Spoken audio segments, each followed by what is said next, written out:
এবং আমি নিশ্চিত, আমি আশাবাদী যে এই অনুষ্ঠানের মধ্য দিয়ে আমরা সবাই একসঙ্গে একযোগে এই বিদ্যালয়ের মঙ্গলের দিকে আমরা এগিয়ে যেতে পারব। এই অনুষ্ঠানে আর একটা কথা যেটা বলা দরকার, সেটা হচ্ছে যে এই বিদ্যালয় যাদের জন্যে আজকে এই বিদ্যালয় যাদের ছাড়া সম্ভব হতো না, অক্ষয় কুমার পুরকাইত এবং তার যারা বংশধর যারা আছেন, ভূমিদাতারা যারা আছেন, আমি তাদেরকে প্রণাম জানাই। আজকে এই মানুষজন এনারা ছিলেন বলেই আজ এই স্কুল ৭৫ বছর ধরে তার আলো এই অঞ্চলে ছড়িয়েছে, তার আলো বর্তিকা দিয়ে এই অন্ধকার অঞ্চলকে আলোকিত করেছে। এই রকম মানুষের মতো বহু মানুষ আমাদের পশ্চিমবাংলার বিভিন্ন প্রান্তে তারা অন্ধকার দূর করেছে। প্রসঙ্গত আমার যেটা অপ্রাসঙ্গিক হলেও আমার বলতে শেয়ার করতে অসুবিধে নেই যে এই স্কুলে যিনি প্রধান শিক্ষক, তার দাদু ঠিক এইরকমই অক্ষয় পুরকাইতের মতো একটা স্কুলকে তিনি নিজের হাতে তৈরি করেছিলেন। তিনি, আমার যতদূর মনে আছে, তিনি তার একটা নিজের সর্বস্ব, তার জমি জায়গা সব কিছু দিয়ে, তার একটা লঞ্চ ছিল, সেই লঞ্চটাও তিনি বেছে দিয়েছিলেন স্কুলের জন্যে।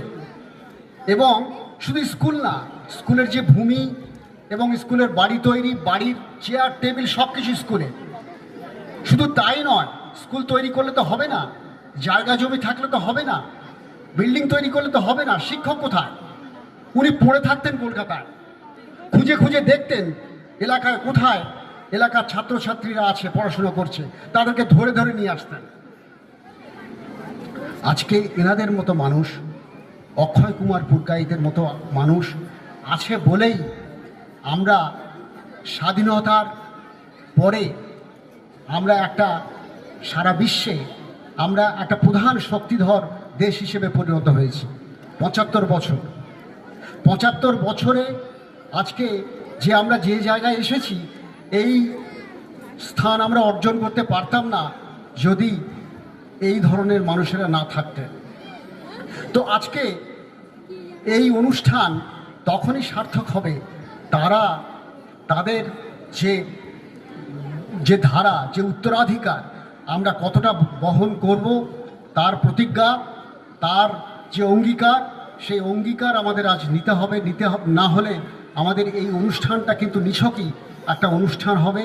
না হলে যে দ্বীপ তারা জ্বালিয়েছিলেন, সেই দ্বীপ শিখা কিন্তু তার ঔজ্জ্বল্য হারাবে।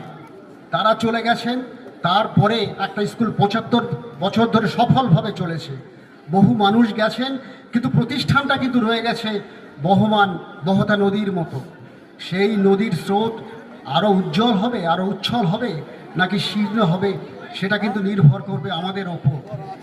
সেই প্রজ্ঞা, সেই আলাপ আলোচনা আজকের এই অনুষ্ঠানের সঙ্গে সঙ্গে উঠে আসবে।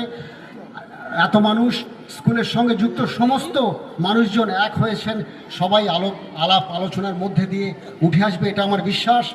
এখানকার যারা আধিকারিক, যারা স্থানীয় প্রশাসন সবাই আছেন, আপনারা এই স্কুলের সামনের দিন আরও সুন্দরভাবে এগিয়ে যাবে এই বিশ্বাস রেখে আমার সংক্ষিপ্ত বক্তব্য আমি শেষ করছি। অনেক ধন্যবাদ সকলকে।